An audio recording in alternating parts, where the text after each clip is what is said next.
Kutuliskan rasa ini di tengah dinginnya malam, pada selembar kertas kusam, seakan diriku menjelma menjadi tinta hitam. Dituliskannya setiap rasa yang ada. Ada gelombang asmara saat pertama ku jumpa. Kulirikan mataku pada sosok tanpa nama. Siapa dia?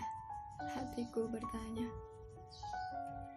Ingin sekali ku datang padanya, hanya untuk sekedar menyapa sambil ku perkenalkan nama.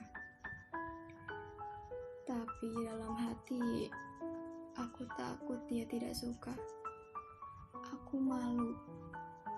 Aku tak punya gaya, apalagi harta. Tapi kata temanku, cinta bukan materi belaka. Setiap hari ku pandangimu di balik jendela, sampai pada titik di mana ku rasa mungkin ini cinta. Kemudian ku berpikir dalam hati, lebih baik ku simpan rasa ini dan ku tulis lewat bait puisi, karena aku tak siap ada rasa yang tersakiti.